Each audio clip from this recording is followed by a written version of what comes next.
Listen, the Washington Mystics just put belt to ass on Angel Reese and the Chicago Sky. Sonia Citron was out there cooking with hot grease. Stir the pot, stir the pot. Keep cooking, Sonia. That was a show. Angel Reese is breaking records while her team gets humiliated. And it's not a coincidence. Her historic double-double streak is hiding a dark truth. She might be the reason the Chicago Sky are one of the worst teams in the WNBA. The stats say she's a superstar, but the constant blowout losses say something else entirely. This isn't just about a team having a bad season. This is about a player whose individual success appears to be completely disconnected from winning. Tonight, we expose the game where her empty numbers were brutally put on blast. Let's get it! Bang! Lack of awareness combined with a lack of ability to jump. Not great! Bang! Me bow, me bow, me bow, me bow, me bow, me bow, me bow. Yeah! Again! Do it for me. Me bow! Bang! Let's be real about something that's been staring. 6 for 16. Shot 35%. 22 points. 13 rebounds. Got to the free throw line multiple times. 11 free throws for Angel Reese, but the bloopies were blooping, and oh boy, here we go. All right, we go. Right. Easy open layup and a stoink right off the bottom of the backboard, and we're just asking for a foul. We're asking for a foul. We throw the ball off the bottom. That's like the bottom side of the backboard.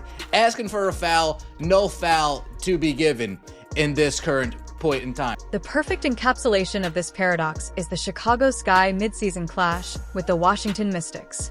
On the surface, Angel Reese's performance was nothing short of brilliant. She finished the game with 22 points and 13 rebounds, marking her 11th consecutive double-double. This achievement extended a historic streak, placing her in elite company and cementing her status as a statistical juggernaut. For any other player on any other team, this would be cause for celebration. But for the Sky, it was just another chapter in a horror story. The final score read 103-86. A brutal 17-point blowout loss on. Okay, new strategy, team. Angel, keep doing your part. Everyone else, go rebound her misses. If she keeps missing layups at this rate, she's gonna be serving buttermilk pancakes at Denny's. Butter? Did somebody say butter? Butter pecan! Bang! At a certain point, you just got to applaud greatness. A me-bound on her back? Are you kidding? Bang! Simon says, give me another pray-up. How about it? Bang! She really hit under the basket on a layup. Get this girl GPS. Bang! Everybody get up on your feet. It's time to meet and greet the most underpaid athlete. Bang! Listen, man, Kiki Area Fan got the better of her today. 22 points, 10 rebounds, 4 assists, 8 of 14 shooting. Man, Kiki stirring that pot on Angel today. Listen, the Chicago Sky are trash. And Washington Mystics, you are a 500 team fighting for the playoffs. You are scrapping to get into that playoffs, and I respect it. Led by 2 rookie all-stars. And Angel Reese had the nerve to say they have the best young core in the league. In fact, her presence on the court seemed to coincide with the team's utter collapse. During her 28 minutes of play, the defense fell apart. The Mystics scored an astonishing 52 points in the paint, a statistic that serves as a direct indictment of the Sky's interior defense, an area where Reese, as the starting power forward, is supposed to be the anchor. Her individual stats were rendered meaning.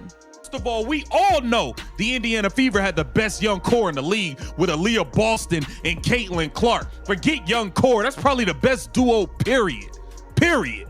So, during that whole thing, when she said, yo, we the skyscrapers, best young duo in the league. When she said that, I told y'all, we all knew CC and AB was better. That's not even a conversation. I said, wait a second. Are y'all sure, Angel, are you sure you and Camila are better than Sonia Citron and Kiki? The last I checked, the Washington Mystics had 2 rookies that made the All-Star team. And boy, did they show why today. They took this matchup personal. No. And she's saying too small on the way back. very subtly so, but she had to. As if the blowout loss wasn't humiliating enough, the real story of that night belonged to the opposition. While all eyes were on Angel Reese and her record-breaking streak, two relatively unknown Mystics rookies quietly stole the show and etched their names into the history books. Sonia Citron, a player without a fraction of Reese's media fanfare, erupted for a career-high 28 points. She was unstoppable, weaving through Chicago's porous defense with ease. Alongside her, fellow rookie Kiki Urifan was just as dominant, putting up 22 points and 10 rebounds. Together, they became the first rookie duo in the history of the Washington Mystics franchise to both score 20 or more points in the same game, while Reese was patting her. Kira Austin going at him. Everybody's just going at him. The Chicago Sky are food.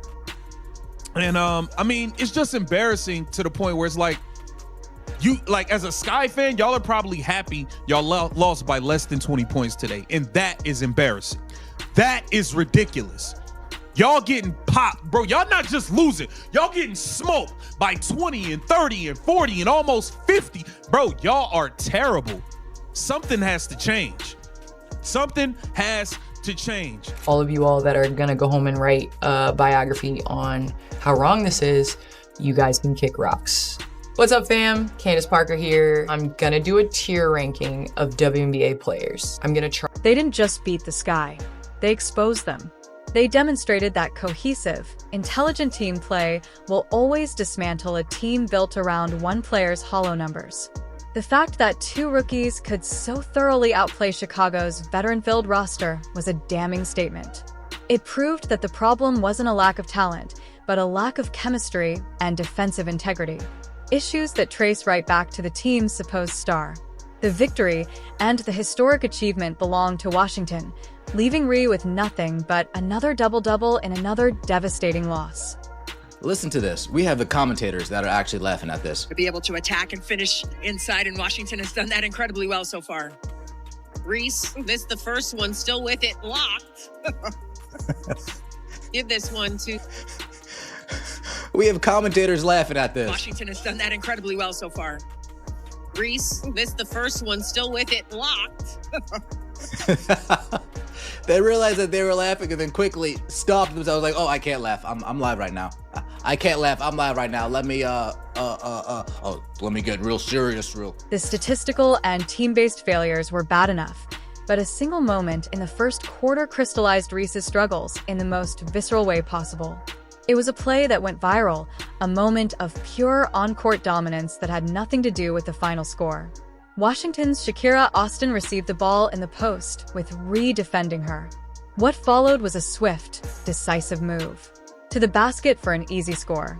But the play wasn't over.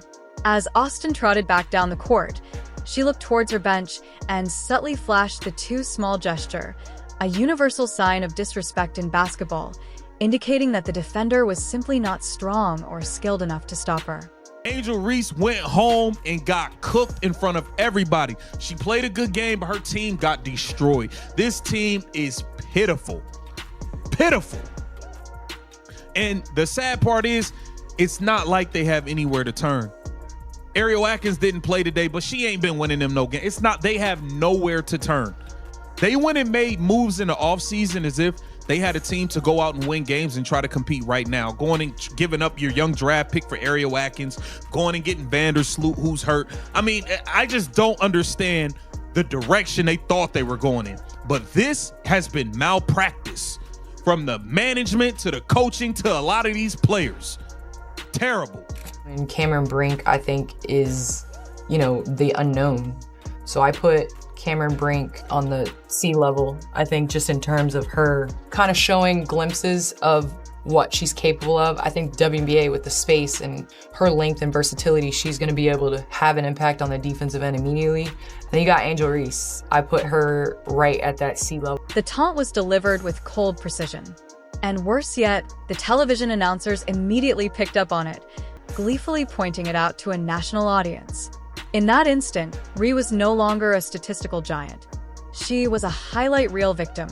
It was a raw, unfiltered exposure of her defensive liabilities. This wasn't just trash talk between rivals.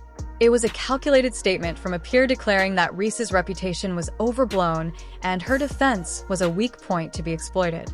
The moment captured everything wrong with the guy's performance. I think in terms of being above, you have to be able to have the ability to carry a team, be a 1 or 2 option. I think Angel Reese is fantastic at her role, which is offensive rebounding. She showed and demonstrated so much growth in that first year. I think that this is my tier. We have her reposting this. I'd be mad too if a girl who was beautiful, rich, famous, rich and famous, lifestyle of the rich and the famous. They always complaining. Shout out to Good Charlotte, man. They were a quality band. And well liked among her peers, comes in, breaks my records, gets promotion, brand deals I couldn't get, and then has the audacity to steal my vet. I'd be bitter. Uh-oh, Angel Reese reposted that. And then Angel Reese puts out her own tweet. Clout is one hell of a drug. Like, it really gets to a point. Oh, shots fired. Shots fired.